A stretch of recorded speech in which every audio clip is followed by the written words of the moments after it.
ఒక్కనాడు పిల్లలు school పోకుంటే mummy garam అవుతుంది, డాడీ గరం అవుతాడు. ఇంకా 2 రోజులు 3 రోజులు స్కూల్ ఎగ్గొడితే బరాబర్గా మమ్మీ కొట్టనే కొడుతుంది. ఇంతలోనే ఈ స్కూల్ వాళ్ళు కూడా పేరెంట్స్కు ఫోన్ చేసి ఇగిరాలు అడుగుతారు కదా. అయితే ఈడ మాత్రం ఒక చెల్లె చాలా రోజుల నుంచి పడిపోతలేదు. ఇంకో దిక్కు ఈ స్కూల్ వాళ్ళు కూడా పట్టించుకుంటలేరు. అరే అదేంది అంటే వార్తల్నే చూద్దాం పాండ్రి. ఇగో ఈ షెల్లనే బడికోకుండా ఇంటి దగ్గర ఉండేది. అట్లని ఒకనాడు 2 రోజులు కాదుల్లో దగ్గర 3 నెలల నుంచి బడికి పోకుండా ఇంటి దగ్గరనే ఉంటున్నది. అరే అదేంది అంటే అసలు ఏం జరిగిందో షెల్లమ్మనే చెప్తుంది నుండ్రి.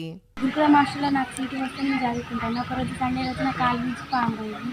పాము పోతే నన్ను ఎంజం హాస్పిటల్కి తీసుకుపోయినాక నాకు ట్రీట్మెంట్ జరిగినాక ఇంటికి వచ్చిన. ఇన్నారు కదా ఇదట అసలు ముచ్చట. కొన్నాళ్ల కింద గురుకుల బడిల పరిసరాల పరిశుభ్రతతో భాగంగా పిచ్చి చెట్లను వీకేస్తుంటే ఈ షెల్లె కాలు మీదకెళ్ళి పాము పోయిందట.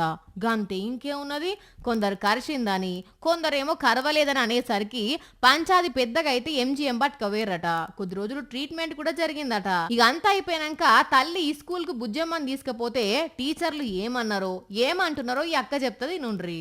మాకు వద్దు పో మీ పాప అనేసి బయటకు వెళ్ళి గేటు పెడతారు తప్ప మమ్మల్ని ఇంతవరకు పట్టించుకుంటారు లేరు. అయ్యలు విద్యాశాఖ ఆఫీసర్లు ఇన్నరా, పాపను స్కూల్ కు తీసుకపోతే మీ పాప వద్దని అంటున్నారట.